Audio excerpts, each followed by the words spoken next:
You're all set. All right, please join me in the pledge of allegiance.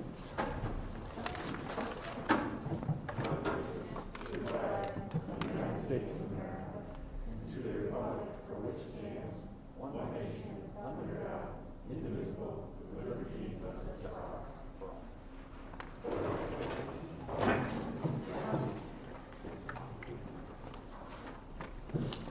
Turn down your volume on your phone.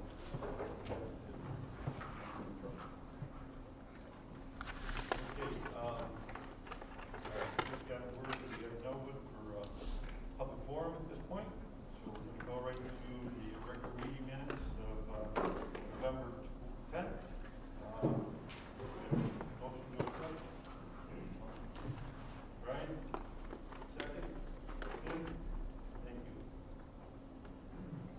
Financial reports, there are none. We do have an internal auditors, claims auditor report, order ending September 30th, 21.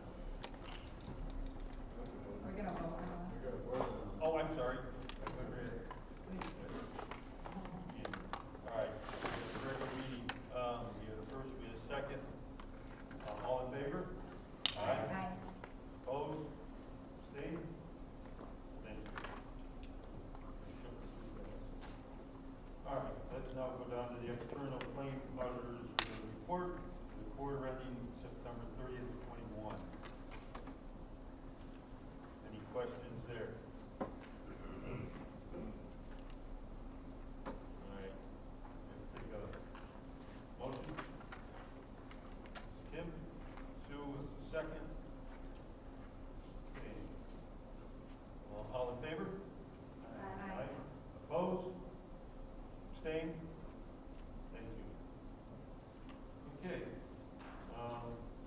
Under our unfinished business reports, we have two reports that are going to come our way. I guess I don't know if you lost Bill and throwing fingers, pointing, you get to go first. I will go first. Yes, thank you for a business office update. All right. What I wanted to do was I wanted to just give you some information on, it's sort of a follow-up.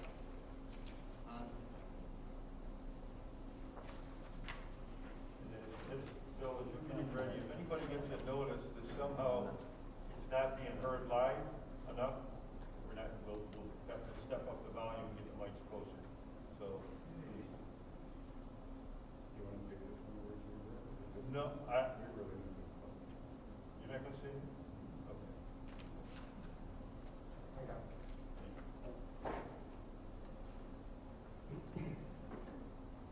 What I wanted to do was just give you a follow-up to the audit. There were a couple of things that the auditor brought up that posed a few questions both with the board and community members. With our audit, it is something that's done on a yearly basis. The Board of Education contracts with an external auditor who is independent of the district and the board to come in, take a look at our books, take a look at our financial situation, and then give you a report as to what the district is doing. Currently, we are using Mengel Metzger Bar.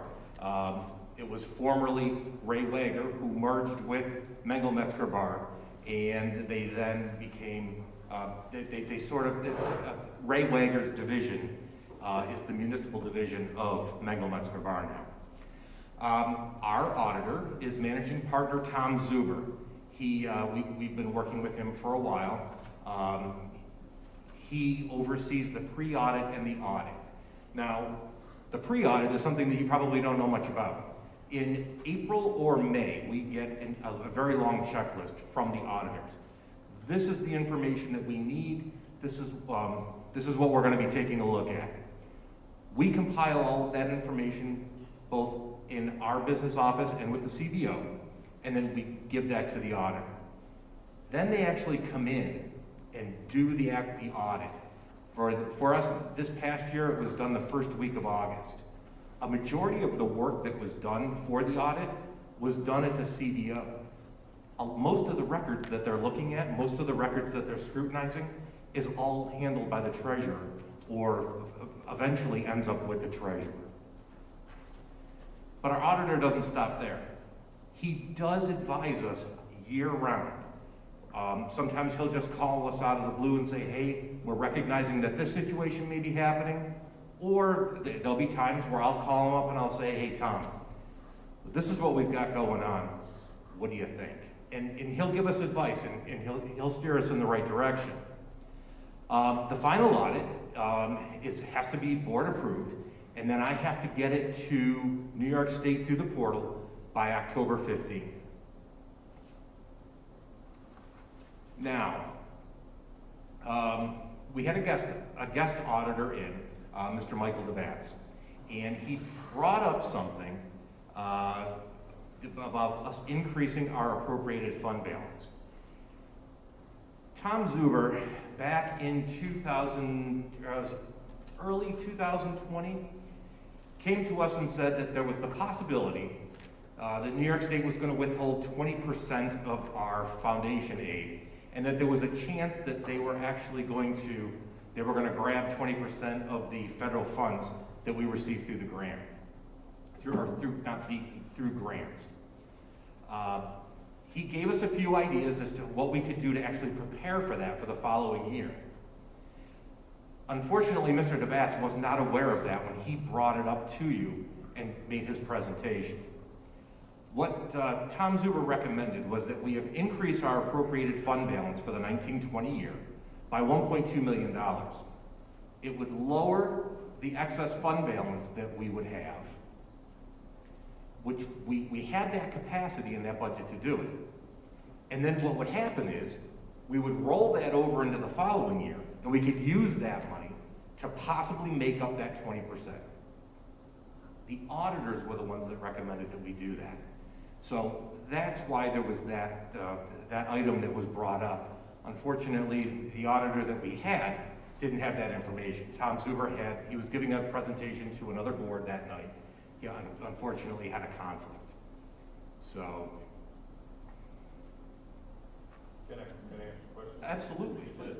So to go along with that, you've done a follow-up back to Tom to get the clarity of explanation. And if Michael DeBatz is still going to be doing audits for us, then would he have the opportunity to more fully understand that? Yes. Mr. DeBatz actually he's not our auditor. What he was doing was presenting our audit. Tom will still be our auditor. Actually, I just saw him a couple of days ago. He still will be our auditor, and hopefully in the future we won't have the conflicts that we did, and that he'll still continue to come in and do this for us. Great. Thank you. Yes. And so I wasn't on the board at this time. Was there actually the 20% drop in the foundation aid? There was not. Okay. There was not. They were able to restore it. The state found the funding, and they were able to, excuse me, they were able to restore the funding, and we did not have that drop the following year. What it was, maybe I should probably make this a little clearer. In 1920, they were talking about withholding our 2021 aid.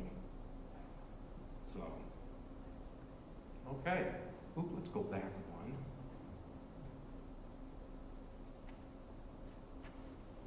one. Okay, the other item that was brought up was the cafeteria deficit. And I think there was a little confusion because yes, we did have a deficit, but we also had an excess fund balance. Over the last 2 years, the cafeteria did have a deficit. There were a couple of reasons for that. Most of it is all COVID related.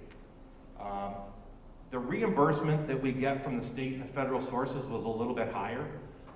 All of the breakfast and the lunches that were served to the students were free. The state and the federal government was was reimbursing us for what we were providing to the students. That reimbursement was a little bit higher, but because we were in a hybrid situation last year, and because we shut down early the previous year, we didn't have the volume or the number of students going through the line that we normally do. That reduced our revenue. Also, one of the other things that hurt a little bit was the fact that we couldn't come up with a safe way to provide a la carte items to the students. We didn't want them reaching into a milk cooler or an ice cream cooler, and we don't have the personnel to stand in front of every cooler that we have and hand things out. So we weren't able to make money on that. Catering was another area where we lost a little bit of revenue. It was about, I believe it was $20,000 last year. For items such as the spaghetti dinners, the junior supper, catering meetings and parent conferences, pizzas for the mentoring program, and the PTA open house. Pam and her crew, once a request is made for food item for an event, she goes ahead, she buys the product to provide for that event, provides the items, and then invoices that department, and then gets reimbursed. There is profit on top of what she's doing for that goes into the C fund.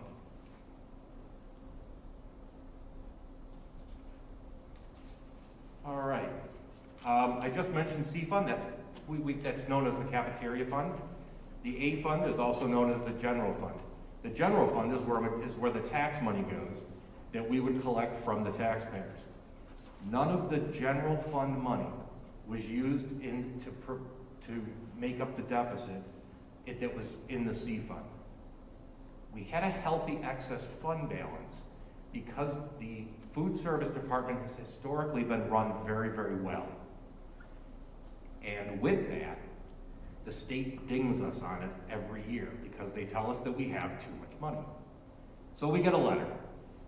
In 2020-21, our excess fund balance was $296,545. What they do is they take three-month expenses every year. They pick a different 3-month time period. What were the 3 months average that costs for your operating expenses, and how much of that did you have, or were you over at the end of the year? We worked with the auditors ultimately to help reduce that fund balance.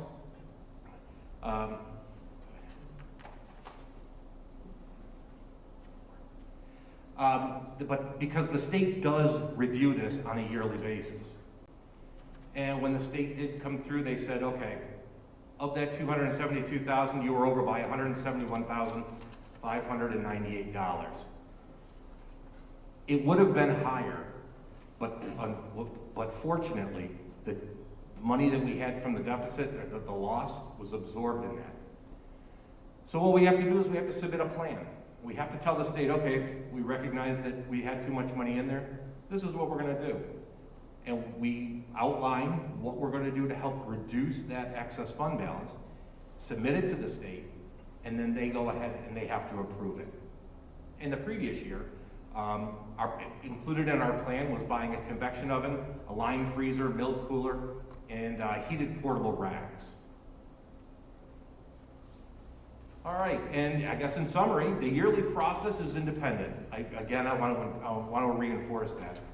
The auditors come in and they work for the Board of Education. The auditors do regularly make recommendations, both unsolicited and solicited. Dr. Corey and I, we are on the phone with them probably 3 or 4 times a year, just getting recommendations. Cafeteria funding was heavily affected by COVID. Unfortunately, we're hoping for a turnaround. Again, this year though, we are still, we're not having as many of the catered events. A la carte still has not started back up. And because of the historical stability in the food service department, we've been able to absorb the deficits that were caused by the lack of revenue. Are there any further questions? Thank you, Bill, because I think you kind of gave some clarity to what we weren't seeing before, because obviously you better understand it closer to it all. So thank you. You're welcome. Anybody? Thank you. Yeah, I have a question. Sure. So you mentioned the junior supper was a loss. I'm assuming you didn't do it. Correct. It was a lack of revenue. Yeah, no, I was just wondering, have we investigated maybe some of those a la carte type items being through the school as opposed to like the barbecue that we're doing this year? We still need to come up with a safe way to be able to provide the food. So So we can't have a buffet style line go through. Oh, no, I just meant like a Yeah. takeout thing. They're talking about instead of doing like contracting out with dinosaur barbecue. Yeah, I was just wondering, and then we would be making more of the money off of it. There are several things that we have done this year that we did not do last year that are starting to reinstate some of that. Okay. Dinosaur barbecue is a little different because that's actually developed as a fundraiser. The whole intent of that Gotcha. is a fundraiser. So the organization will profit more based on being a fundraiser from the organization because they actually factor that into however they Yeah. go out. We have done things like catering for our strategic planning days, catering for a couple of upcoming events that we Through have. the cafeteria. Yeah, through the Okay. cafeteria. So we're starting to generate some of that revenue back. Gotcha. Yep. Good Thank question. you. Anything else? Yeah. Was there a question over there, guys? So right now, the cafeteria is running in a positive or negative? Right now, we're probably running again in a slight deficit. Yeah. But again, our excess fund balance will be able to absorb that. And we're getting told we need to correct the excess fund balance anyway, That is correct. to clarify. Yes. Yes. It's really your interpretation of the deficit, right? It is. Because you do use your excess fund balance to offset budgetary expenditures any yearly basis. So whether it's your general fund or your cafeteria fund, the difference is our cafeteria fund has traditionally always had more fund balance than actually required, right? Or allowed. And if I'm understanding, it's actually department to department transfers that is making up a lot of that deficit too. Correct. So, it's not over here, but it's over here and over here still in a lot of places it sounds like. Yes, correct. The one. The one big thing that we did see is the significant drop in students coming in and purchasing food on a daily basis because when we went to the hybrid model, we had half the population in grades 7 through 12 in the district, so that hit us significantly as far as our revenues. So that one was a pretty significant hit for us.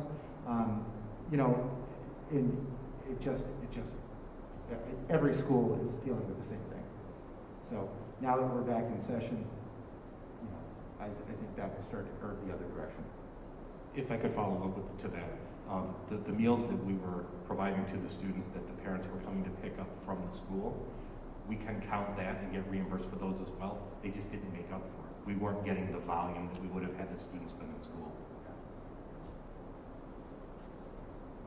Any other questions, anybody? Thank you. Thank you. Okay, so now we have a curriculum update. So there's kind of two parts to this curriculum update. The first part, Dr. Corey and I are going to present together.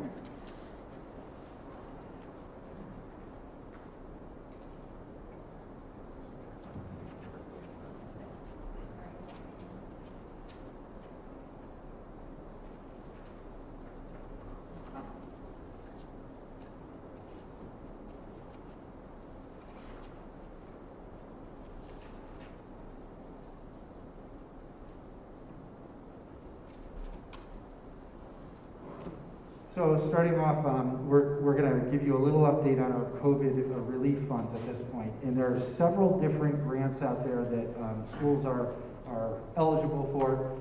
There's an application process, but basically they are guaranteed for the students or for the COVID relief. So the first one that we're going to talk about, COVID Relief Fund, is the ESSER 1, Elementary and Secondary School Emergency Relief Funds, which was allocated in 2020 and 21. So this is really the things that we started doing immediately when COVID hit us. Our COVID status hit us in 2019, leading into the 2021 school year. We had to move to a virtual learning platform with our teachers. We actually had a couple teachers allocated in the elementary school just based on the structure that were dedicated to just online instruction at that point in time. We also had increase in some monitors, cleaners, and aides, whether it was just some overtime with some of them or restructuring additional staff, but those were certainly billed out of that ESSER 1 funding. USB flash drives we purchased for all of our students because at that given point in time, we were not sure if we were going to be able to accommodate the needs just electronically or virtually. So we wanted to make sure we had a way or a platform to send work home with our students so that they could download it when they get home, complete it, and return it. So flash drives were purchased district-wide as well. Sanitizing supplies and PPE, that was a significant amount of money, somewhere upward to $60,000 off the course of the first few months, I think it was. Because if you remember, everybody was grabbing as much hand sanitizer as they could possibly grab, masks, those types of things. So that was a pretty significant part as well. And then, of course, we have the hotspots, which were administered to our families who had problematic areas that they were living in. Obviously, rural schools have infrastructure issues, high-speed internet, those types of things. Multiple members of the family, so it would tax their ability to be online if you had more than one student at a time. So we purchased a bunch of hotspots and we pushed those out to our community members as well, and we still have quite a few people using those. And then, of course, camera systems for all of our teachers. You've probably seen them. They're usually on a boom stand like this, and they just have a little camera on there, and that's how we were able to get through some of our virtual learning last year. It was certainly functional, and it helped us out pretty significantly. It wasn't perfect, obviously, because the sound quality is a little bit not as good as we would have liked it, but it certainly gapped that portion. Keep in mind, when we were looking at the ESSER funds, the ESSER 1 funds, we were looking at it as a very short-term fix. So those things were the things that we were doing immediately to fix and resolve any issues that we're seeing at that given point in time. Nobody anticipated this would be 19 or 20 months out, and we're still in the same situation, right? So then we get into the ESSER 2, the ARPA, American Rescue Plan Act. So a big part of the ARPA or the ESSER 2 funding was to get your stakeholders involved in how that spending was going to happen. Keep in mind that there were still guidelines for this spending and requirements.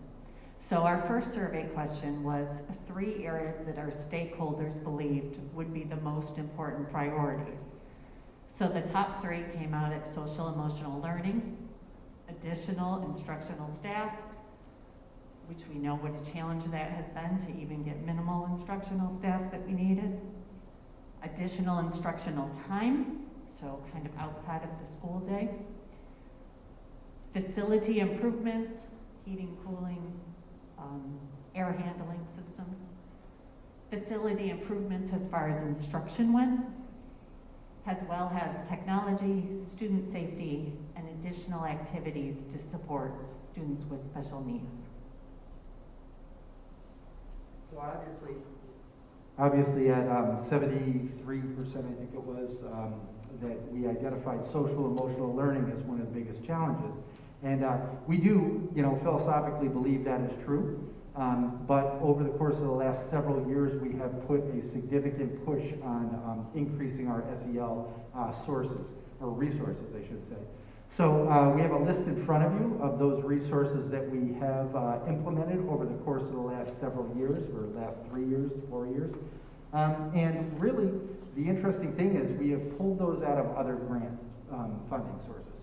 So we have the MHAT grant, we have a school climate transformation grant, we have an optimal health grant, we have a teen youth mental health grant, and we continuously collaborate in a consortium with Lions, NRW, SOTUS, and Red Creek to obtain some of those grants. And you probably heard the name Jay Rosca.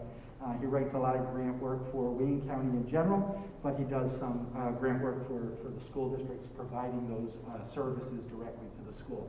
So some of the things that these grants fund are counselors at each building. That's not something that every school has. So we are lucky to have that. We have two counselors at the elementary school, and we have a new one that is going to be starting with us in about a month. So we're excited to have that. Social workers, psychologists, Wayne County Action Programs, Delphi Rise, some of you have probably heard Delphi Rise, Catholic Charities, Youth Teen Mental Health, social work interns, so they are interns that come and work with us. Tier 1 PBIS coaches at each building, so we have coaches at the elementary, middle school, and high school at this point in time. And of course, our restorative practice coach as well. So the additional support staff that we added in 2021-22 is the Tier 2 PBIS coach at each building. So that's on top of the other things that you see above that. Teen Youth Mental Health Coordinator, Optimal Health Steady Work Coordinator, and a half-time school psychologist. So we have 1.5 FTEs for our school psychologist at this point in time, and we can contract out that 0.5 with our BOCES. And then as far as instructional strategies, we have daily advisory period that is built into the school day. So that is a check-in with our students. We have a second step program that is focused at the elementary school, and that is done at all grade levels up until 5th grade. And we have life skills class, which is our middle school class, and that's done by Kevin Dix, who is our Delphi Rise counselor there.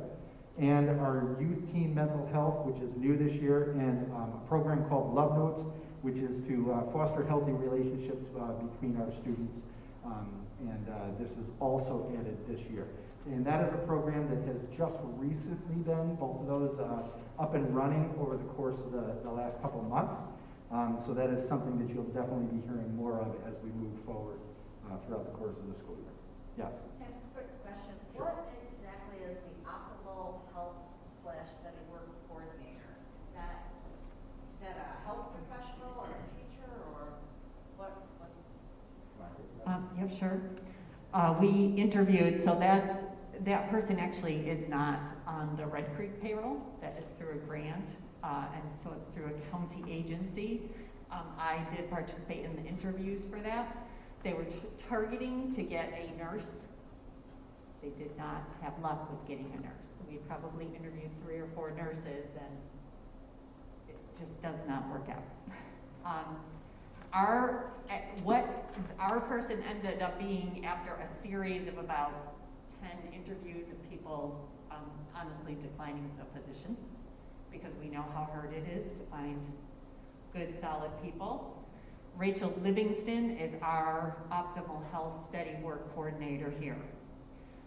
She has received quite a bit of training through the organization, and she is delivering that Love Notes Healthy Relationships program.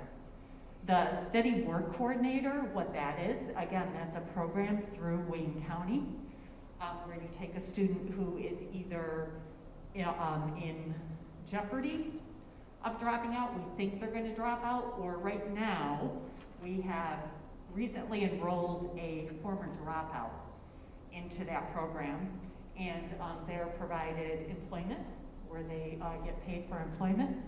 They get help earning their GED.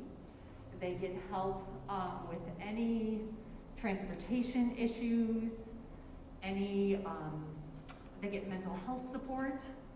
So it's more than just work. It's really developing this young adult so that they can become independent, self-sufficient, and earn a good living. In that, you said you had one? We have one. We have 2 others. I shall expand on this a little bit. We have 2 others that are current students that are participating in an after-school program. So they get driven to their employment at about 2:30 in the afternoon. They get picked up about 5:30. And again, at that place of employment, they're learning some job skills. There's a tutor there for them, as well as a mental health professional there. And we're sharing actually that work location with quite a few other schools. That particular employer picked up about 10 students at this point from various schools and is looking to pick up more. And we're planning on actually enrolling at least 3 more students into that after-school opportunity. And remember, the whole focus of all of the things that you see on the slide in front of you, or you saw on the slide in front of you, what is to really to build that collaboration between your county or your community and your school district. So it's pushing those resources out from the county agencies into your school system and into your directly into your community. So that's that community schools focus, right?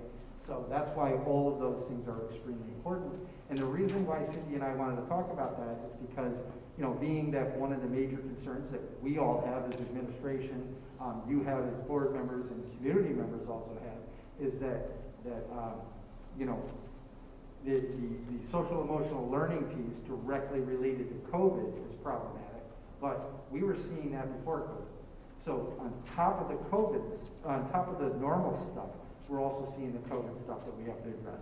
So we have a lot of things in place to support our students, and I'm not always sure that everyone knows what resources are out there. And that was really important for us to point out. If we just start allocating funds for some of that SEL types of services with having the amount that we already have, I don't know that it won't be problematic for us, right? So we have to be calculated on what we implement moving forward and make sure that it's directly in alignment with the things that we have on there. And we have some great resources here in Red Creek, so we're happy about that. So another part of the grant is that it's required that at least 20% of our funds go to address the academic learning loss. So a survey question was, what are your priorities in this area? So after school tutoring came out as a high priority. We have started the high school academic recovery after school, and we do have our after school 21st century program going. We know that at the last board meeting, we talked about the tutoring program, which was not launching off the ground very well. So since then, we have been looking at outside tutoring agencies, and right now we're working on contracting with an outside tutoring agency, and we'll present more about that when that's all finalized. Yeah, and can I just jump in real quick? I also received a call this afternoon from a neighboring school district that would be interested in some collaboration along those routes as well. They have put almost the identical program out there that we had put together and presented at the last meeting. And again, you know, they're short-staffed as well. So they said, well, geez, you know, we'd like to put maybe some kind of a collaboration together with some other school districts. So we're also in the process of investigating that opportunity. Something else that we probably don't talk about enough that we have a partnership with Oswego where their college students come in and mentor some of our young students, and part of that includes tutoring. And they meet with those middle school students about once a week. Hence the pizza on the food service one, mentoring pizza, it said. The next priority was on focused intervention, looking at AIS services and focused, so what we are focusing on right now are our AIS services, which happen during our school day. We have a designated time at all grades in the elementary for that. And we're really focusing this year on UPK through 2 reading program. Another priority was evidence-based instruction. That should always be a priority, by the way. And we're learning about and looking and doing professional development on prioritizing our standards. Again, with the reading, we're doing a program called Really Great Reading, and we had started doing Haggerty last year. We're continuing that best practice this year, and we're continuing to use the math modules with Fidelity. To help with that evidence-based instruction, we have contracted with BOCES for some coaches. So we have a math coach focused on grades 4 and 5. We have a literacy coach focused on grades K through 3. And we have a technology integration coach focused on grades 6 through 12. And of course, professional development is a big part of that, addressing the academic learning loss. You know, we always have available to us all the professional development at BOCES, all the professional development through the tutoring center, as well as our coaches are providing us with professional development, and any local conferences that anyone wishes to go to. Yeah, and before you move to the next slide, just keep in mind that 20% of funds are required to address the academic learning loss, and that's an important number for you to understand as we talk further into the slide. So what you see here is a breakdown of what the funding streams are through these COVID relief funds. And the first one that you see up at the top is the CRRSA, or the CRRSA, which was $871,000, basically for COVID cleaning supplies, non-aidable portion of student technology and furniture. And that was really the money that was spent in 2020-21 at that point in time. Then we get into the ARP, the ESSER, in the learning loss, the $1.4 million, instructional coaches in literacy, math, technology, integration, professional development, curriculum materials, furniture to improve instructional spaces. And one of the things that we will talk about is we certainly did use some of our furniture, actually up in the first category, as some of you walked around with me earlier, and I pointed out in the APE room, is that we had to replace some of our furniture because of social distancing and capacity issues in our building. So, for example, in Kyler Elementary School, we simply could not socially distance our students in the cafeteria and be able to accommodate our lunch schedules. So what we did is we used the APE room as swing space, renovated the APE room, put a new floor in it basically, and then also shifted some of our furniture, our classroom furniture, desks and chairs, into the APE room so that our students were sitting solely at desks and chairs as opposed to tables. Now, we would love to have our students sitting around cafeteria tables, but that becomes problematic right now with COVID. So we anticipate at some point shifting back to that other model, but we also utilize this as an opportunity to say, well, we need more furniture, so we're going to purchase new furniture. We're going to put the new furniture in the classrooms, so all the Kyler Elementary classrooms have brand new desks and chairs, and the other furniture was shifted into those swing spaces to accommodate them. Some of that furniture is getting old. Eventually it will probably go away, depending on the shape that it is after its useful lifespan there. So again, we get to the other part here, the ARPA, 125,000 summer programming, which could include field trips. And then we get 119,000 for after-school tutoring. And the big number at the bottom is a $1.9 million. So these numbers, the 1.4, the 125,000, and the 119,000, add up to about your 20%, right? So your overall number is 1.9 million at the bottom there. But don't try to add those up because they're not going to equal 1.9. So they're broken out a little bit differently. The transition activities for the 1.9 for safe return, student mental health services and supports, intervention services, non-heatable facility improvements related to HVAC, improvements in student spaces, staff professional development, and supports to meet the needs of students. You know, some of the things that you may or may not see is we updated all of our filtration systems. The recommendation for, I think you remember, everybody was talking about MERV 13s, right, which is a higher level filtration system. And Mr. Nodine, you probably know better than I do. But we shifted to those. There's a price that goes along with that, and I think it was $20,000 per every 3 months to move to those systems. But we felt that that was going to really bring our filtration system, air filtration system, to a new level. We have a great structure for that because we just went through capital project and replaced most of that, and we're in pretty good shape. We just needed to up our actual filters for that. But there's a cost to that, so it's pretty significant. So those are the types of things that we are seeing out of our funding sources and our funding streams. And, you know, it's a pretty significant dollar amount there. And we are still working through the process on our ARPA funds because there's an application process. Once you get through the application process, they'll kick it back to, Cindy and I will go back and forth with SED several times for final approval, and then we'll start to be able to spend some of that money for those types of things. But there's a pretty lengthy process to do that. The application process was closed, so we're now in the approval part and kind of the negotiation back and forth on that. So some things that we have already purchased, as Dr. Coy stated, the building filtration system. And when we were really pushing to bring all students back to in-person learning and knew we needed to maximize that bus space, we invested in improving our bus filtration systems as well.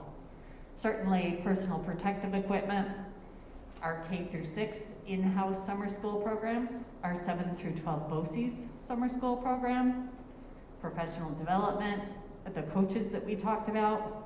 We purchased some reading materials, the really great reading so far, when we will be purchasing more math and reading materials as we investigate what our best curriculum resources will be, and of course the elementary furniture. Okay, so some of the things that we are looking for moving forward, so kind of the future slated purchases. Ongoing professional development, so specifically focusing on SEL. How are we going to be dealing with our students who are in crisis? Because if you really think about this, the pandemic has been a crisis. It's been a major change or a shift of pretty much all aspects of your life over the course of the last 20 months, so 19 months. So furniture for the middle school, high school, transportation improvements. This could be food trucks we're transporting directly related to COVID. We do have a food truck. It is old and basically in need of replacement. This gives us the opportunity to replace that, but also looking into a refrigerator. So we often transport our supplies to a storage unit. It's hard to do that for your cold storage if you don't have a refrigerated truck. So that is something that we're looking at purchasing as well.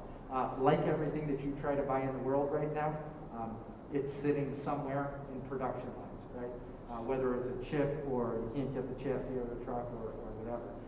So we are in the process of working through that. We've been working on that for several months now. We have some very good leads on that, through our dealership that we work through, and we think we'll be able to, at the very least, get the dry storage truck pretty quickly, but the cold storage has to actually be built to production. And then also picking up another bus, and that one's kind of important to us. It would be off of our cycle of how we've been purchasing buses over the course of the last couple of years. We try to keep our purchases about equivalent from year to year, so that we don't see dips and peaks in our aid over the course of years. So this will be completely separate. We won't be asking for aid on this because we'll be pulling it from grant funds. We still have kept our aid flat by purchasing 3 buses this year, 2 small buses, which we have already received, and a larger bus that we will be taking ownership of tomorrow. So we're excited about that. So 3 new buses this year, keeps our aid flat moving forward, and also purchasing another bus out of this grant. This bus will most likely be a handicapped accessible bus, so it will have a wheelchair lift on there, because that's where we are in our cycle of replacement at this point. We have one bus that currently for handicapped accessibility, and we need to make sure that we have redundancy of backup buses. And then, of course, curriculum materials, coaching support for all of our staff members, summer programming. Remember, last year we put in place a summer school program in the elementary school in collaboration with other school districts. We will be planning on continuing that, and also putting in place a program for a high school summer school as well. We've already started the conversations with other school districts on that, and started to build the process with that as well. And then, of course, after school programming, and our favorite, more purchasing of PPE. gloves, sanitizer, masks, all those types of things. Any questions about any of that? Buddy? I have one question. Go ahead. Let me get back to that page. On instructional strategies, it says second step. What's the second step?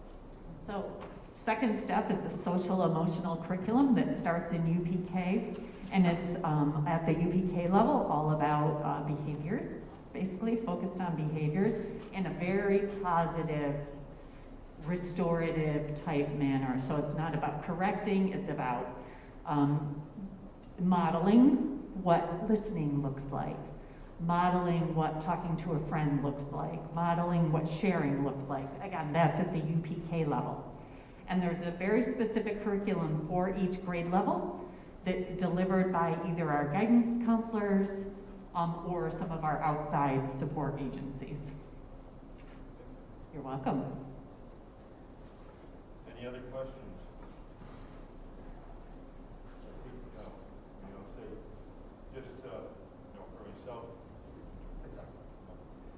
that you gave us a thorough outline as to what the fundings have been used for up to this point, how you've addressed some of the major issues that I think every school is experiencing, and helping us to know, hopefully helping the community, parents and community understand what's happening behind the walls, if you will, for their kids and what the services and opportunities are being provided. So, thank you. You're welcome. Thank you. I'm going to focus on some data here. Oh, now we're up to the curriculum. So we know that the grade 3 through 8 tests happened last year. The scores were just released to us on October 26th of this year, and they were released in a much different format than they have been for other years. They've been released in a much different format because New York State Department of Education has kind of put a disclaimer on these tests, stating that the circumstances were extraordinary. In many school districts, you didn't get good participation. We had pretty good participation here at Red Creek. The tests were not up to the standard that they usually are. In particular, our teachers noticed on the ELA tests that the questions they had actually practiced with their students. A best practice is to practice taking a test with your students, and you use previous year's test questions to do that. So some of those questions were repeated, specifically on the ELA exam. So our students had already seen those questions and had already answered those questions. On the ELA in particular, it was only the multiple choice portion. The written portion didn't happen on that exam. So basically, State Ed has said, don't use this data to compare to other years. Don't look at it. However, I will tell you that I did create one chart for you that kind of compares to other years. This first chart, however, is ELA performance by grade level, and you see a percentage above each grade level. So this is grades 3 through 8, only the ELA test, and you can see the proficiency level reached at each grade level. So for example, 3rd grade shows that 67% of our students are proficient, and at 6th grade it shows that half of our students are proficient. The typical ups and downs per grade level, I will tell you, is pretty normal. Okay, we generally tend to see a spike, a better performance at grades 3 and 6, and that's pretty common across all schools. Looking at the math data, again, it's by grade level, and the percentages above are the proficiency rates of each grade level. This one doesn't look as favorable. People will be seeing this, defining what proficiency, what's included in that number for proficiency. It's students basically at or above grade level. That's what proficiency means. Okay? Thank you. this chart shows only proficiency levels historically. And again, New York State has said don't compare the 2021 data to all these other years. You can see in ELA that we outperformed last year. We already know why we outperformed. We actually practiced those questions before we took the test. Math data did not look as favorable. So you can see we actually did not perform as well as we have in other years with the math. And if you think about it, you know, that makes perfect sense. You know, kids were probably reading at home with their families. Math is a little bit different. You know, when you're not getting that explicit, direct instruction on a daily basis, you know, over that course of the pandemic time, between the time we were actually out of school, you know, March up the first year, March till June, and then using the hybrid model for grade levels the next year. So what are we doing inside within our own walls, to really get some good data on where students are? This year we started doing a DIBELS test, which is a very targeted reading test that really breaks down all the skills that we need to target, grades K through 2. We've continued to use our FastBridge assessments. We switched away from STAR that we used for about a year that we were testing out for both math and ELA. And of course, we're using our in-class unit assessments. Additionally, we have a program called IXL, which is not only for testing, but used for instructional purposes as well, very targeted and specific to individualized students. We have another reading assessment that we use called PAST, so we use it if we need additional information. And again, that really breaks things down. Is the student need help specifically in phonics, phonemic awareness, end sounds, beginning sounds, whatever it is. And we have a lot of testing that we can use out of the really great reading program.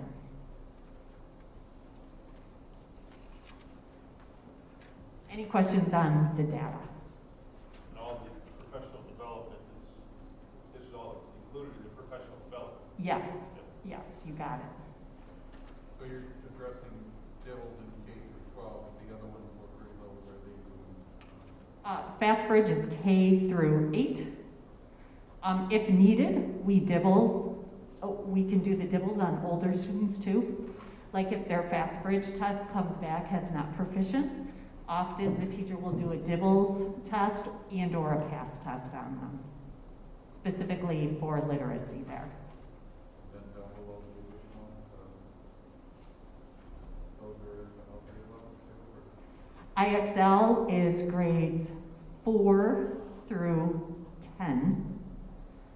The PASS test we use has needed on students, and we can use that at any grade level. And the really great reading is really focused on K through 3, but we have been using some of the testing for the 4th and 5th graders too. So just to clarify, you're back to using FastBridge? So I know that before you were using FastBridge, did you switch to STAR and now you're back to FastBridge? Yep, we switched to STAR last year for grades K through 5. We were still using FastBridge grades 6 through 8. 6 through 8, sorry. We actually switched from STAR basically to DIBELS because the DIBELS test is so much more specific at those lower grade levels. So then we don't want to pay for the STAR. You're not using STAR at all? Correct. I also wanted to give you an update on where we are with strategic planning. So, as you know, we hired an outside consultant to run the process, University of Rochester. We created a committee of stakeholders, which included staff, parents, students, teachers, and administrators. That committee of stakeholders has met 4 times and did a lot of work, which included looking at data We looked at data much differently, the way it was presented by the U of R. We compared ourselves, instead of comparing ourselves to area districts and Monroe County districts, they identified some very high-performing districts within New York State, similar to us. Similar as far as socioeconomic, similar as far as it's a rural location. And we compared our data to those high-performing districts. We looked at the stakeholder feedback part, which included interviews that the University of Rochester had done, as well as a survey that they had collected from all stakeholders.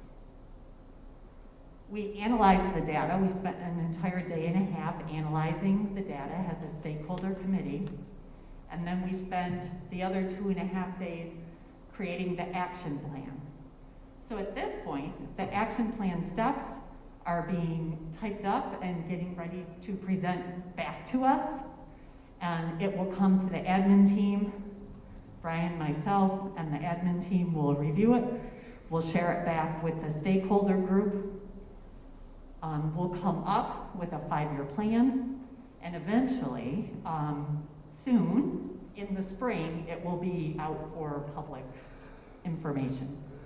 Yeah, actually, this afternoon I received the draft plan for the U of R, so I do have it in my possession. So that happened about 4:30 today. So I will be sharing that with you guys in draft form. Any questions on the strategic planning process? This kind of helps bring us to date, what's happening, as we get talked about it. If you have any questions, I think if you had a question in some way, would be asked, that it be sent to you, and then you can field people, if there is. Okay. Great. Thank you. Very good update. Very good update presentation. Thank you very much. This was all really great information. Valuable, yes. Okay. Moving right along into new business, certified staff. I've got A through G. Do I hear any or all from anyone? Mr. Curtis says all, A through G. You got a second? Salen? Okay, she beat you to it. Salen got it. Okay. Any questions? All in favor? I have a question. Yes, go ahead, I'm sorry. No, it's okay. For C, different districts or? For C. Yes. Yep. Okay, yep. Thank you. Okay, let's proceed now. All in favor? Aye. Aye. Opposed? Abstain? Thank you. Okay, certified staff. Under new business 2, certified staff is A through K. Anybody? Thoughts? What you'd like to do, A through K? Ms. Madigan. Yep. I would separate out A, I believe that's a retirement. That is, So I'll give you a motion for 2B through K. okay, I've got a motion for B through K. Anyone else? Second?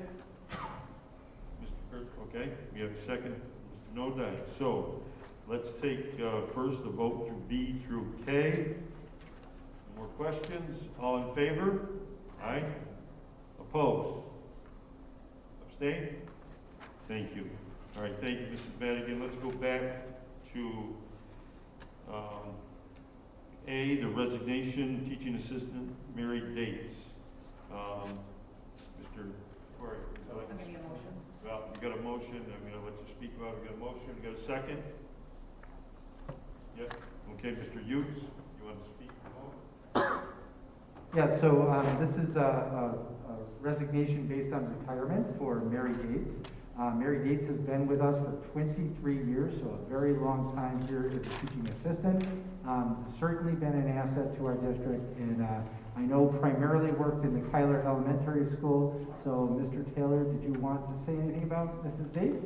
Sure. I mean, thank you, Dr. Corey. Yeah, Mrs. Dates is fantastic. And you know, it's sad for us, but it's fantastic for her and her family, for her making this decision. Most recently, she's been with our 5th graders, and typically the past few years, she's spent a lot of time in the reading department and supporting 2nd grade in particular.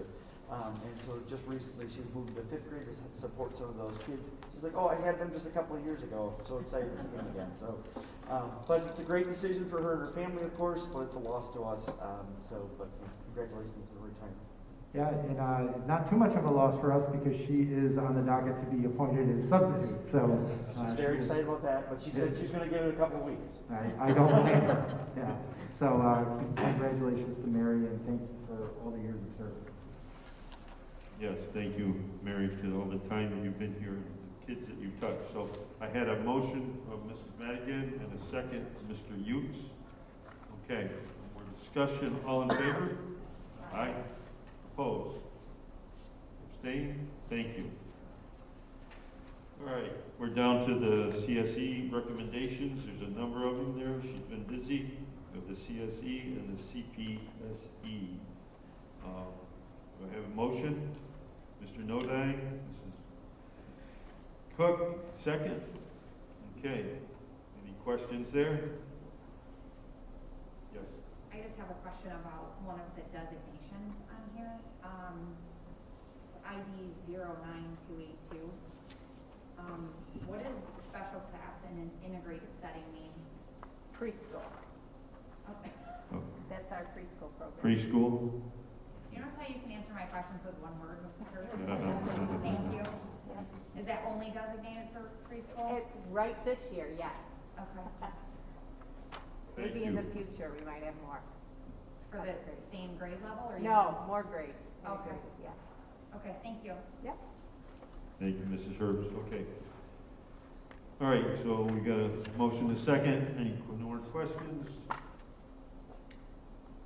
We have all in favor? Aye. Aye. Opposed? Abstained? Thank you. All right. Number 4, approval of a merger, an athletic merger with Hannibal Central School District for our varsity wrestling. I think it would probably assume both schools have limited numbers. If Mr. Lang shakes his head, yes? Yes. Yes.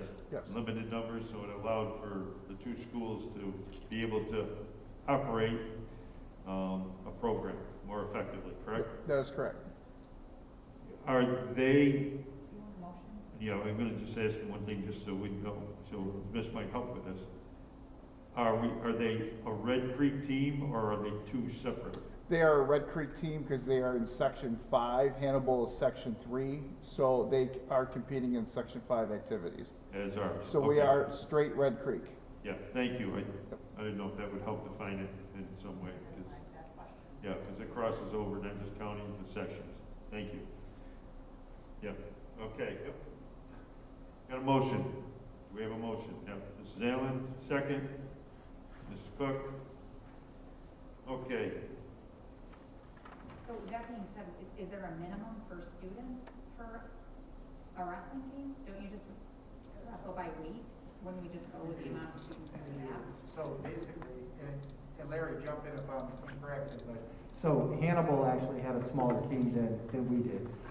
We were able to run a team, so they're basically piggybacking off of us so that they can run their team this year. Is that accurate? Yeah, what had actually happened at the last minute was the wrestling coach resigned. They were able to find a wrestling coach, so they came to us because they were unable to merge with any of the schools in their area. Our numbers were equal with their numbers, so it just helped us fill the team out. In the weight classes, we are, at the present time, we are 1 weight class short of having a full roster for each weight class, but it also helps us in scoring when it comes to the team part. So we are not taking forfeits by weight classes. We are able to fill 10 out of the 11 weight classes that we have due to the merger. So if you don't have a weight class, if you can clarify that, if you don't have a weight class, then that ends up being a forfeit for your team, correct? That is correct. And each weight class is a 6-point forfeit. I think that answers your question, right? Yeah, thank you. You're welcome. So yes, as Mr. Nolan says, for everybody, it benefits the team total. So, and it allows Hannibal to maybe keep the kids active, who knows where they'll go, so. I didn't know there was a team, that's why I asked. I just assumed wrestling was like almost like track or something where you individually participate, so that helps me understand though too if there was a coaching issue, so. Right. Thank you. Okay, so we got a motion and a second. All those in favor of the merger? Aye. Opposed? Abstain? Thank you. Okay. An adoption of the 22-23 budget year preparation schedule. Okay. We have a motion. Mr. Nodine, second. Ms. Salen. Okay. Any questions? Pretty self-explanatory. All right, all in favor? Aye. Opposed? Abstain? Did we have everyone? Okay. All right, the approval of the external audit and the corrective action plan. Do I have a motion for that? Mrs. Cook and Mr. Utes, second. All right, questions? All right, any self-explanatory there? All right, all those in favor? Aye. Opposed? Abstain? Thank you. The approval for the R.L. Murray Memorial Scholarship. Do I have a motion? Mrs. Allen? Mr. Noda, second. Any questions? Concerns? Everything? We all? Okay. The amount, I think, will probably be dependent on what comes from their fundraising event. Yeah, to get things started and put into a trust. So we'll probably see an update on this? Oh, yeah. Okay. Yeah, good question. Will it eventually be a dollar amount eventually, or? Yeah, like most scholarships, they have to get this developed, so this gives them running time, if you will, to get that going. So we have, It could fluctuate from year to year though, yeah. depending on whatever their revenue stream ends up being. Okay, we got a motion and a second. All those in favor? Aye. Opposed? Abstained? Thank you. The additional item that just came in, I think Mr. Corey kind of references to Corey, the declaration of the surplus property, bus number 145, since we're taking in a new bus, you say tomorrow, correct? So this was added to that. Do I have a motion? Mr. Hughes, second. Mr. Nodine? Okay. This is a trade-in? It is. It's traded in? It's traded in. Traded. So the reason that it's an addition to this is because, basically the buses were on a different location that they were in process of being built, and there were things being added to them. So it's been sitting in Pennsylvania, actually because of a driver shortage, so we couldn't physically get our bus up here, our brand new bus. So that can arrive now because everything's been installed. They have the transportation that's ready to happen. So in order for us to take ownership, we have to access this bus out, and it's just a straight trade. Okay, thank you. I got a motion and a second. All those in favor? Aye. Opposed? Abstained? Thank you. Okay, correspondence. Middle school roles. Anything that we want to share with that? Mr. Van Norman, anything we need to know? Thank you. Superintendent's reports. Sure. Before we do that, is there anybody who had any questions on the administrative updates? No, thank you. It's nice to see this. Good. So those are obviously the things that are happening in the buildings on this month. So a couple things that I just wanted to update. First, our update on our capital project. I took some of you around earlier just to show you the updates that are happening down in the district office. Pretty much it is gutted at this point in time, and they are starting all of the infrastructure work, the plumbing, the heating, the cooling, the steel studs, those types of things are up. It's pretty bare down there right now, but they're working through that process. We had a meeting, Bill and I had a meeting this morning with our construction crew and our contractors and architects. Things seem to be on target, and we're moving pretty well right now. We're anticipating a couple little challenges, and really it's access to supplies. So it's things like door jambs and solid doors that are, to be honest with you, off-site and hard to obtain right now. So those are the challenges that we have there. Again, remember this is from the budget or the project that started way back in 2016. It is phase 2 of the $18.5 million project, and we will be closing that out. We anticipate closing it completely out by April. So we're excited about that, and hopefully our board will be back down there and have a dedicated room for that, and kind of a multi-purpose room that the school district can pick up as well. Capital outlay project. So we have a capital outlay project, $100,000, not to exceed $100,000 every year in our budget. We did our bid opening today. We had several bids for this project. It is a repointing of brickwork, specifically in the back of the middle school at this point in time.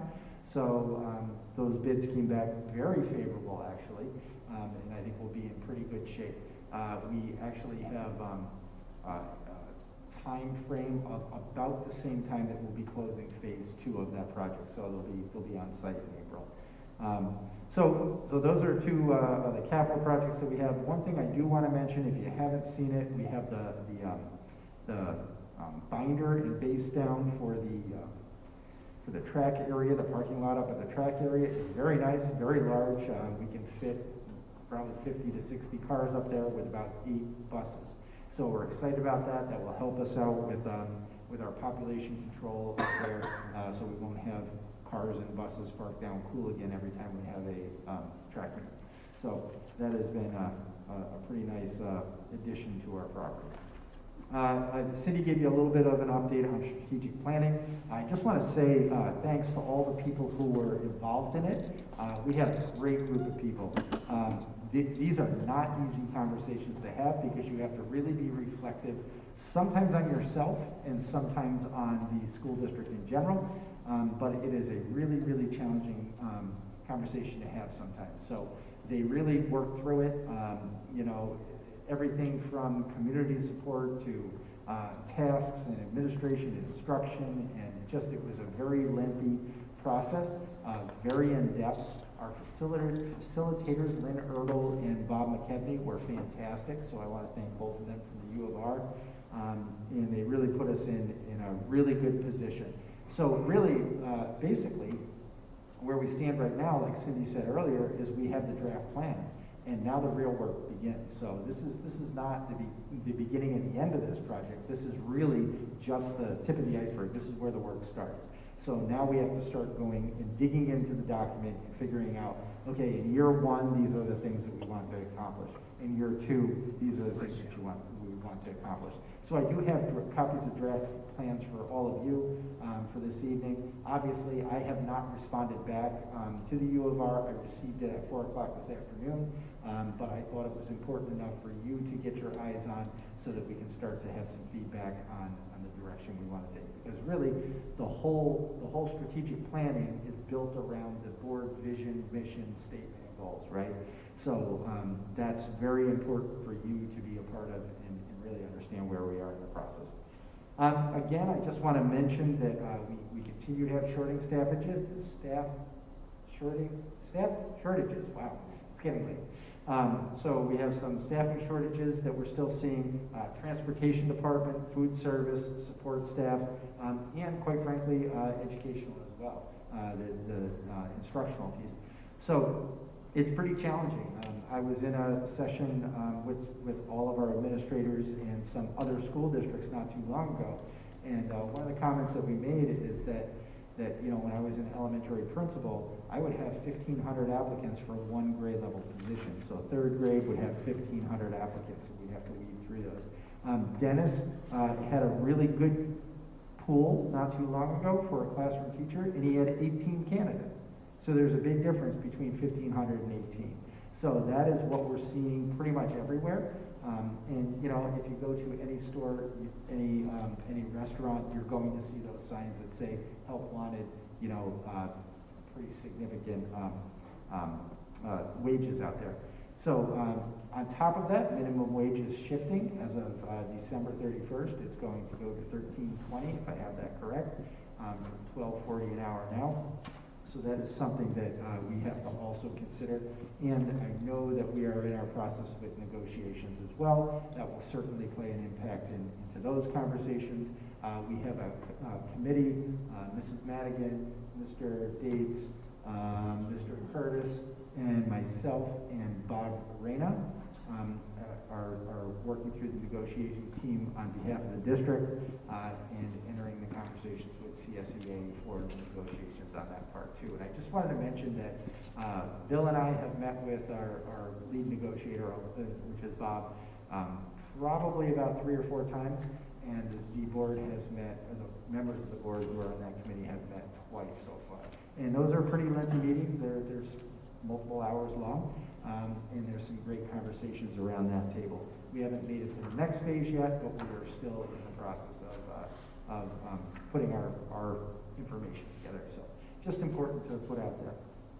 And of course, I just wanted to mention tutoring programs. So over the course of the last couple hours, actually, I've spoken to a couple school districts that are in the same situation that we're in. They're looking to put some tutoring services in together, and we will be sharing some of the information that Cindy has dug into. She has looked into 2 external tutoring programs that we can outsource. Basically, it ends up being like an on-call service. So if somebody's struggling with a problem, they can call into the service and have live tutoring, individualized live tutoring with a teacher. So we're looking into that. Costs fluctuate, obviously. Some of them are more expensive than others.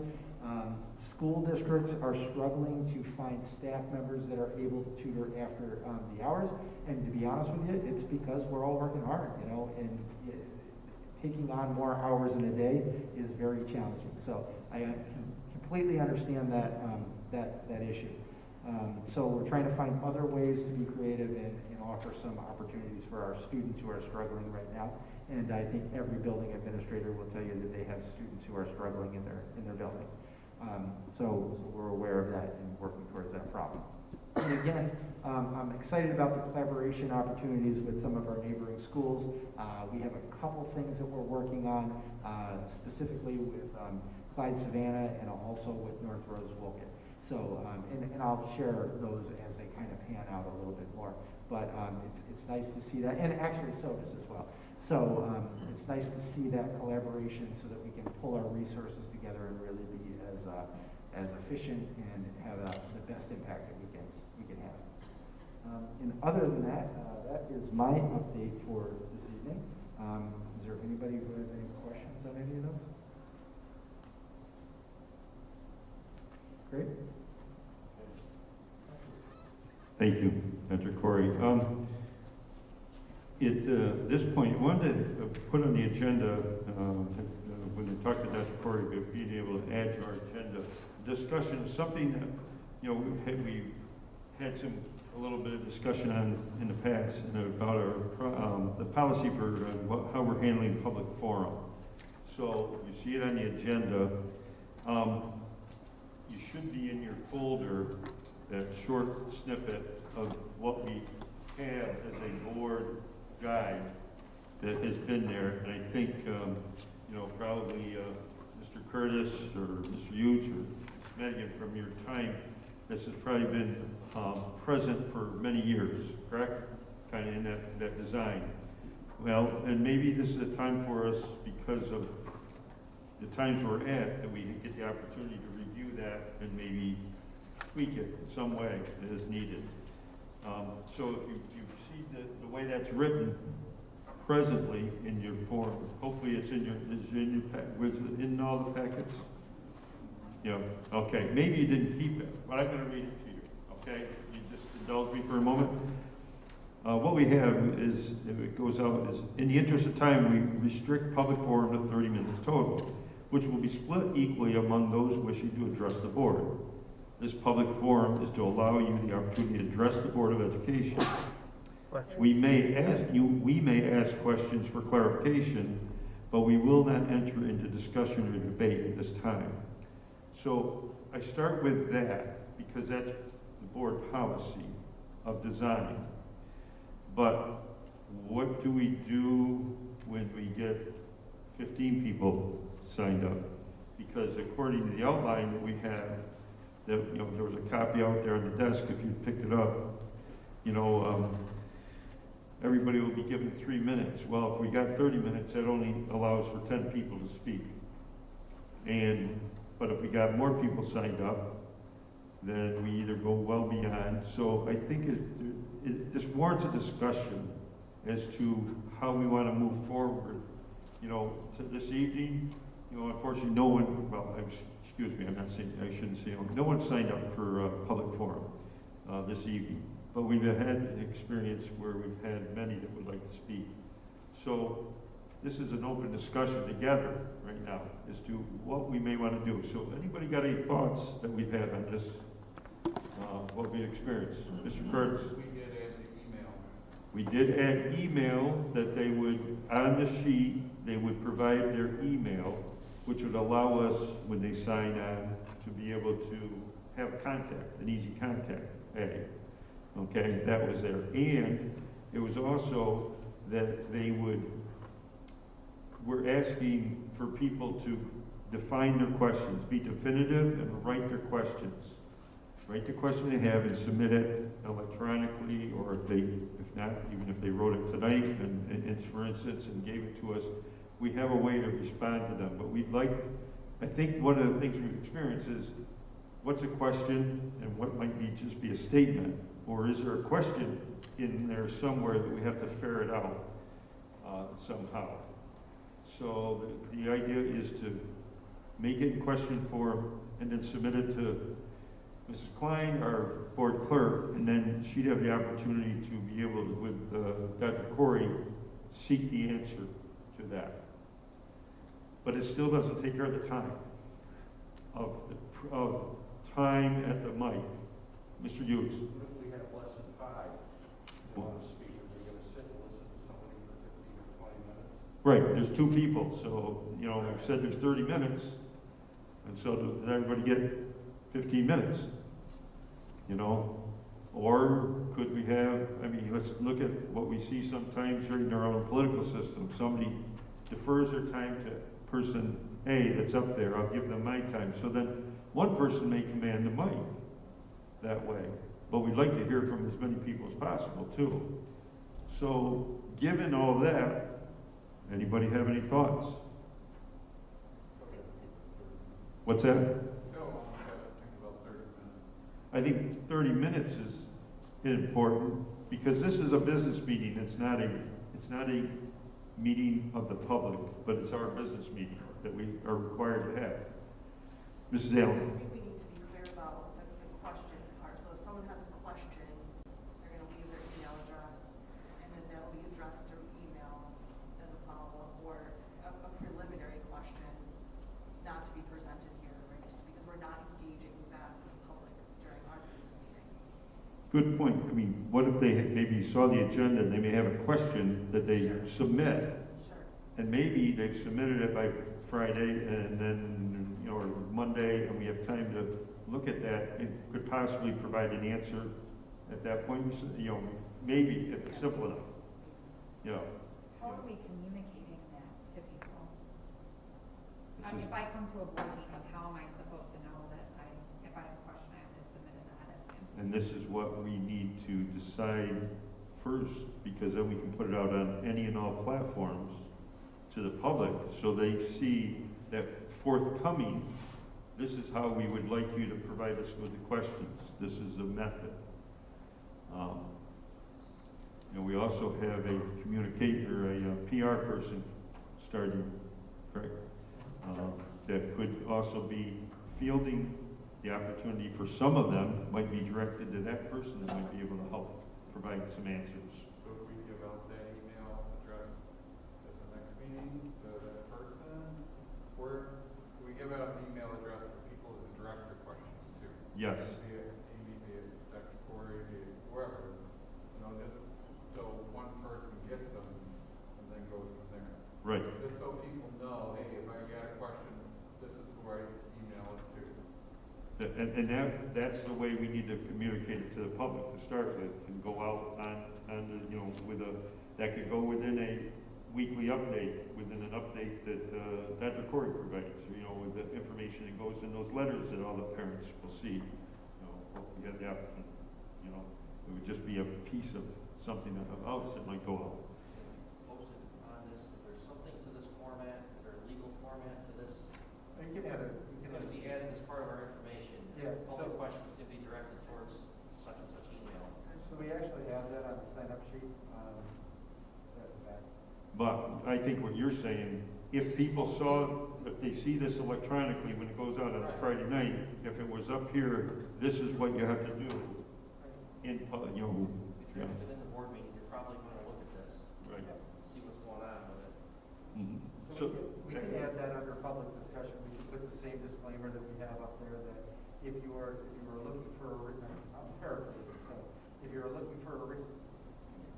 looking for a written response from the Board of Education, we are requesting that you submit a written question to our board clerk, and there will be a response generated from that. So please provide your email and I think questions. it needs to be on the website, because not everybody that speaks is a parent, so not everybody's getting that email.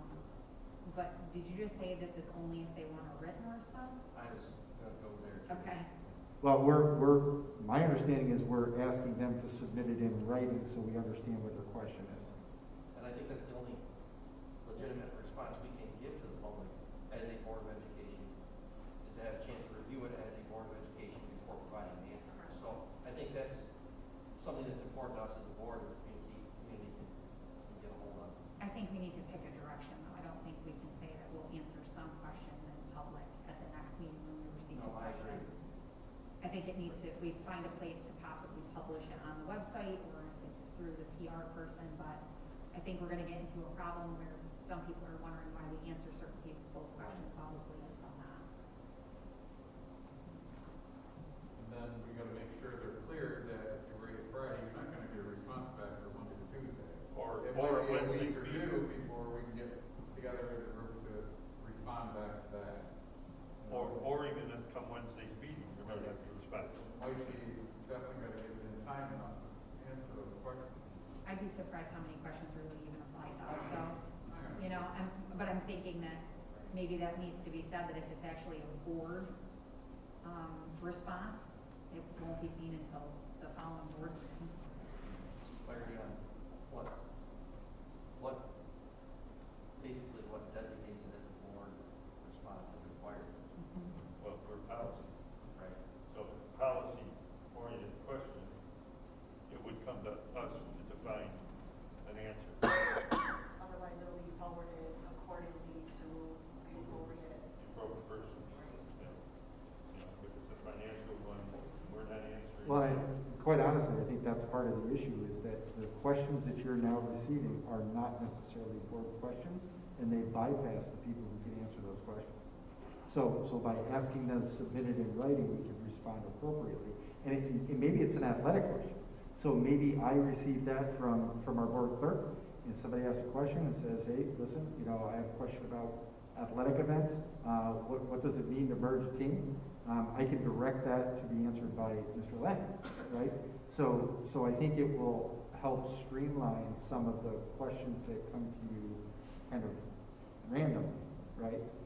If that makes sense. Still didn't address how much time we would allow one individual. We have less than 5. I feel if they take the point across and express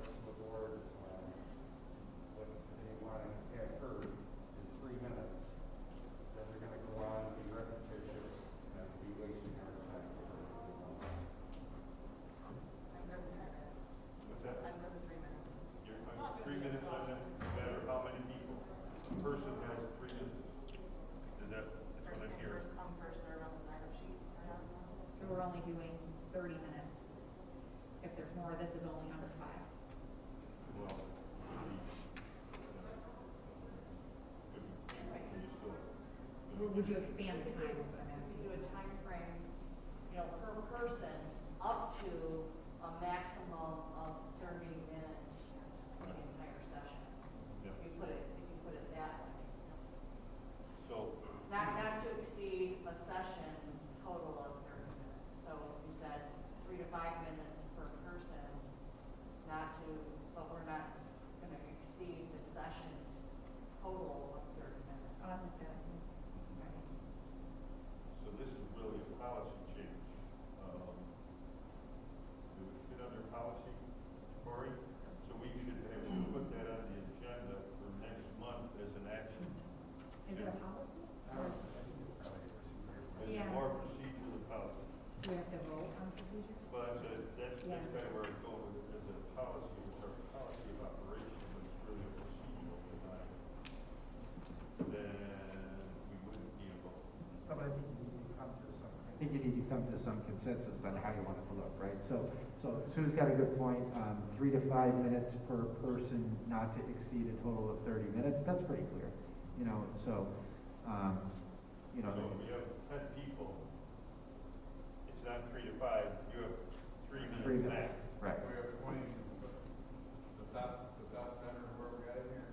Right. So- So we have 20, then we have to figure out how many seconds someone, Or we just take the first 10. It's a policy, so you're just setting parameters around it, but what we're trying to do is we're trying to make sure that, community members and parents and anyone that wants to address the board, that they're given that opportunity to address the board. So we're balancing that with, we can't really hold a, 4 or 5 hour board meeting because we also have a responsibility to do the business of the board. So I think that's the balance.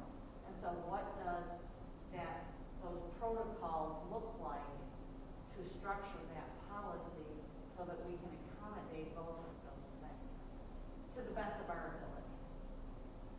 I think that information needs to be on the website as well if there's gonna be a cutoff. So if I really wanna speak, then I know that I can't come at 5 after with a chance of not being able to. So you have that opportunity if you want it. Right. Right. Or So, you really get signed in. yeah.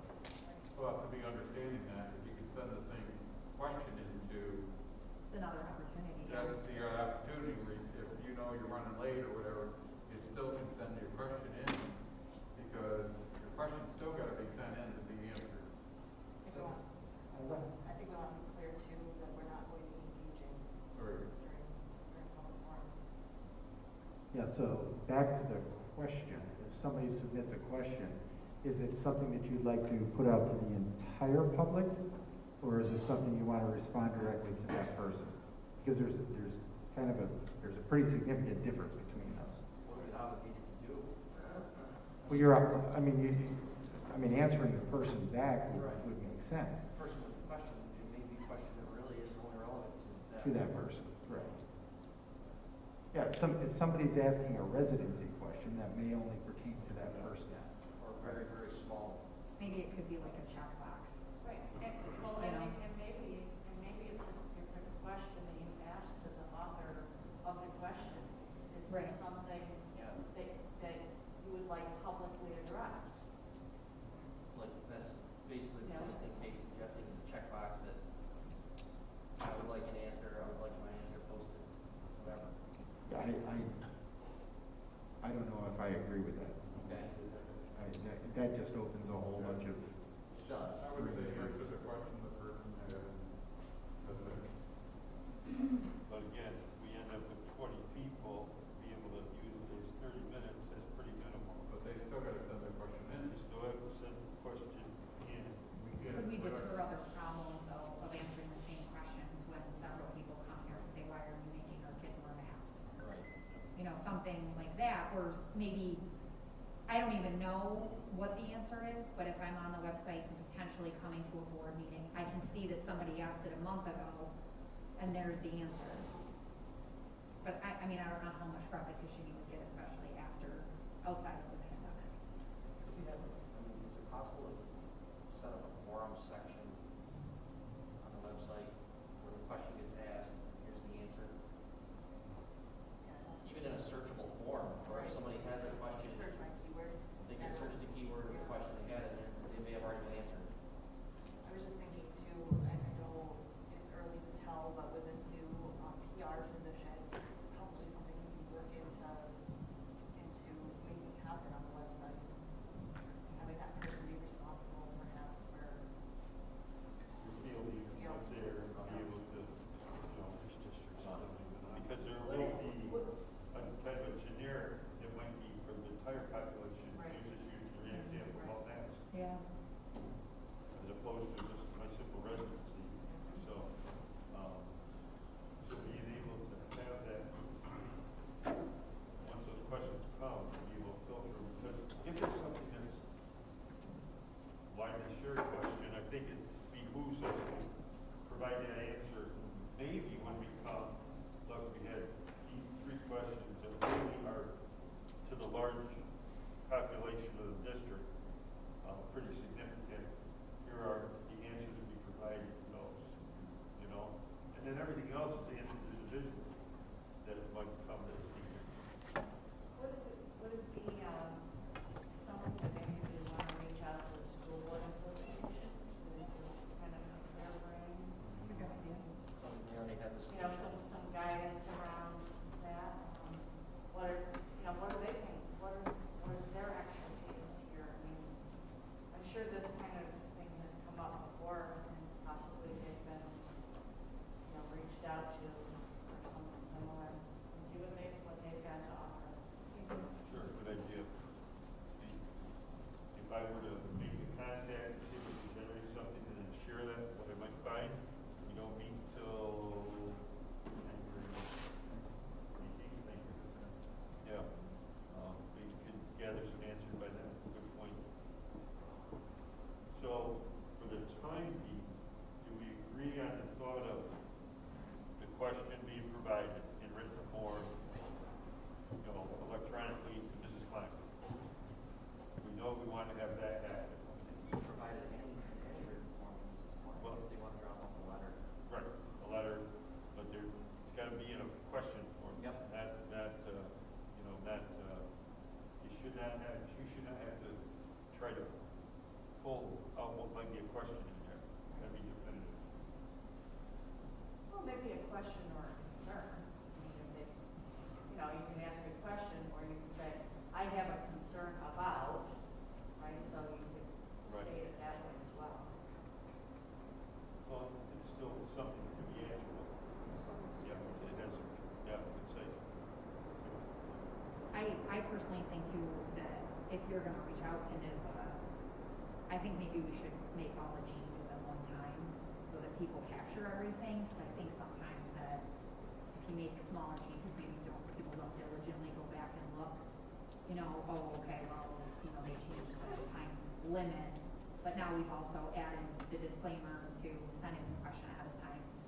And maybe we could, since it is if we decided that it's a procedure, maybe it could something that could be just a bullet point or something under correspondence, so that if you missed it, hey, by the way, this has been updated. If you're looking to attend a meeting in the future, you should take a look at it on our website.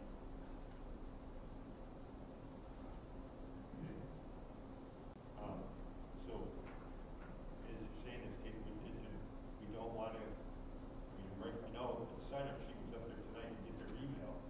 They start with that. Would that be helpful for us until we come with the fullness of change? Or do we want to start with some change in January? While we're still generating. Wait for this, but I get back, I think it would be great, stuff, wait and see what they say. And, yes, we updated our sheet for at least the email. Yeah. And if they have a question, they still can email in, but we're gonna update this, so everybody knows. Yeah. Okay. That's why I'm rolling out everything at once. Okay, we'll do that. Okay. So look, before we do it, we're gonna go into executive session for some personnel issues. I do want to take the opportunity to thank the entire administrative staff for being here tonight. thank you very much for your being here, and on behalf of the board, have a very merry, safe, healthy Christmas coming forth, and look forward to hopefully everything goes as smooth as possible and we get a full return in January, correct? So, thank you for being here, and Merry Christmas. Could we just say thank you to Mrs. Zada too, because I thought this was really nice. Yes, I'll let you, you want to leave?